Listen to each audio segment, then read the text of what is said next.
announcing the arrival of Prime Minister Narendra Modi of the Republic of India on our distinguished guest.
Good morning and welcome to the inauguration ceremony of the Resilient Rice Field Laboratory. The laboratory that we will be celebrating this morning will be a vital part of IRRI's future research on multiple stress-tolerant rice varieties. When shared with farmers, these varieties will help farming families and communities move closer to food and income security. I would now like to invite Dr. Matthew Morrell, Director General of the International Rice Research Institute, to bring welcome remarks. Thank you. Your Excellency, Prime Minister.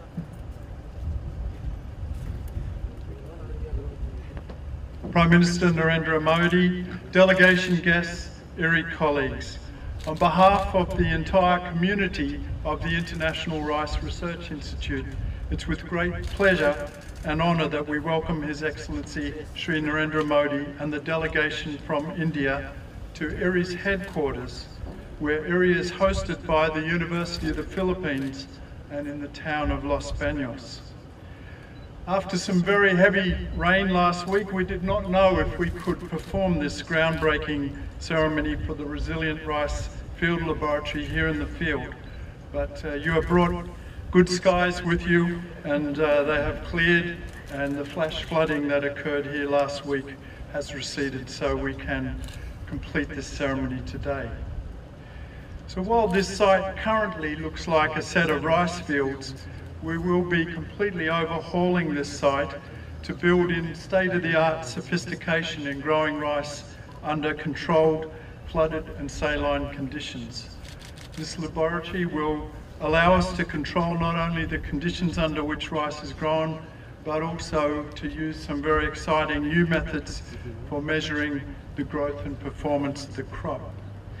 This can be done here at scale, so we can test hundreds of new varieties for their ability to cope with flooding and salinity, and explore which varieties are suited to mechanisation and different crop management strategies.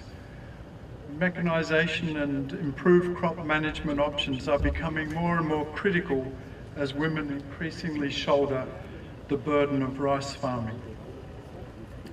We are conscious that extreme weather events are a particularly important part of persuading farmers to invest in the productivity and quality of their crops. This is not just about improving yields, but it's about providing the technology that gives the farmers to invest, to treat agriculture as a business, and a business where wise investments in technology and effort contribute to increasing their efforts and well-being, setting up a virtuous cycle in which they can reinvest profits in their farms, in their children's education, and in the health of their families. So amid climate change, decreased availability of arable land and water, increasing urbanisation and increasing population, the challenge of how to feed more people with more nutritious food, yet from fewer and fewer resources, is a matter of fundamental concern. IRRI India has been a model of how to mitigate risks and create economic opportunities in agriculture, and India supports this commitment with leadership in scientific research for development. Yet we all recognise that there is more to be done. In this great challenge, IRRI and Indian institutions are in close partnership, and this new field laboratory will play its part in strengthening that bond. As you will see later today, the genetic diversity from India's rice fields that is held in trust in our gene bank is improving the future of farming. Almost 15% of our global collection of rice varieties is native to the Indo-Gangetic Plain. Many of our scientists here with us today have in recent years contributed to research that has already reached over 4 million farmers in India. And of course, there is more to do. Our work in research for development, however, has taught us that these innovations are wasted if farmers cannot access them or they do not provide the benefits that lead farmers to adopt them. Through IRRI's education program and our deep partnership with the Indian Council of Agricultural Research, we're able to help farmers and their families quickly adopt new practices to improve their farm productivity. For example, in Odisha, IRRI and its partners have taught over 200 women farmers how to use new farming technologies, providing them with the knowledge and the tools needed to increase their productivity and income. As I said, our work is far from over. Increasing volatility in weather patterns from climate change, as well as a dwindling and ageing farming population, means that we must make farming more attractive to young people. To do this, we must take as much risk out of farming as we can. We can, through facilities such as this, build in biological insurance in the form of varieties that withstand stresses and yet meet market expectations. We can improve crop production systems so that farmers optimise their investment, knowing the likely returns. We can build crop insurance schemes that harness the power of remote sensing technologies to rapidly and accurately quantify any losses and provide payments to farmers faster. And we can protect the value of the harvested crop through better storage and processing technologies. The Resilient Rice Field Laboratory that we're inaugurating today is an important step forward in our growing commitment to support India's rice sector throughout this challenging future. The next step in our commitment will be the inauguration of the IRRI South Asia Regional Centre in Varanasi in early 2018. The first of its kind, this IRRI South Asia Regional Centre will be a hub for research excellence in the region, as well as a classroom for farmers and scientists. The IRRI South Asia Regional Centre will pick up the work done here in this Resilient Rice Field Laboratory and take forward the process of adapting that germplasm to the needs of Indian farmers in partnership with the Indian Council of Agricultural Research and state governments. This centre will also have a primary focus on adding value to rice by working with both public and private sector breeders. The centre has also been designed as a model of South-South collaboration for South Asia and also sub-Saharan African nations. The lessons learned in these facilities will be transferable across the global South with the potential to benefit the world's 145 million rice farmers.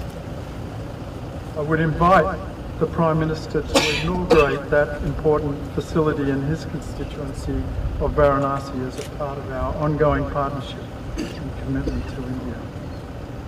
Today, you will have an opportunity to learn about many of IRRI's innovations in your short visit here. IRRI is enormously proud of our work with India over the past decades. As India's capacity in science and technology has grown, the nature of our partnership has deepened so that we now enjoy a strong, mutually beneficial partnership that improves the lives of rice farmers across the world. We are humbled by the opportunity to work closely with you to transform the lives of people through innovative agricultural research. I believe that this joint mission defines our purpose and guides our every step. Your Excellency, we thank you again for your visit and for the opportunity to work together for the rice farmers of the world.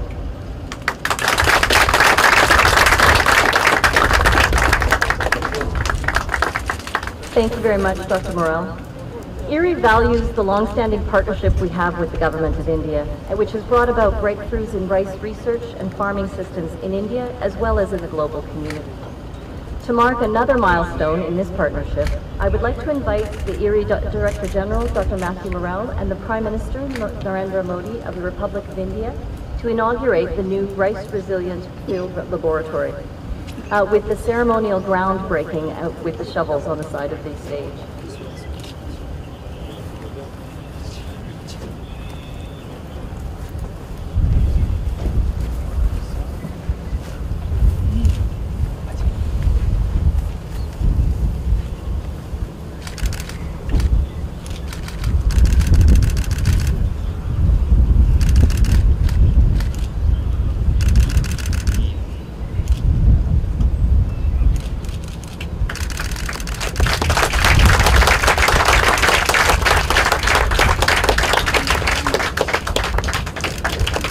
Thank you very much. This is a very proud day for IRRI.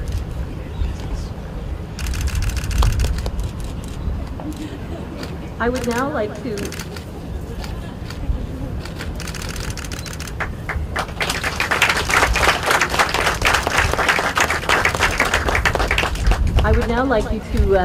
invite you to the plaque here placed on the stage and to cut the ribbon of the plaque to formally inaugurate our new field laboratory. The plaque, which will appear at the field laboratory once it is completed, reads Narendra Modi Resilient Rice Field Laboratory, dedicated to doubling farmers' incomes in India through the development of flood-tolerant rice varieties.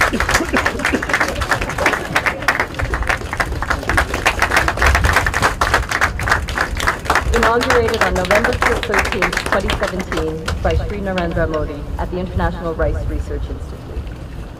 I understand that the Government of India, through Prime Minister Modi, has a gift to present as a symbol of our friendship. The first record of Indian rice varieties to be held in trust in the gene bank was in May of 1961. This included a total of 20 rice varieties. With this gift today that the Indian government is offering to IRRI, India further strengthens its contribution to the IRRI gene bank by adding 2 more rice varieties, Pusa 1612 and Pusa 1638.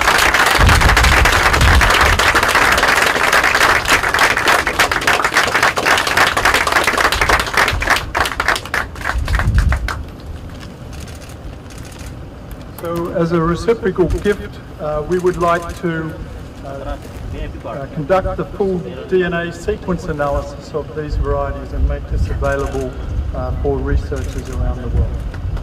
Thank you very much. Thank you very much, delegates and guests. This ends our ceremony this morning. I'd very much like to thank you for being with us to celebrate this historic moment and this next phase of our partnership. May we invite Prime Minister Narendra Modi, accompanied by Dr. Morel, to visit the plant growth facility now. If I could ask my IRRI colleagues to please wait while the delegation moves on to the next part of the tour. Thank you very much and good afternoon.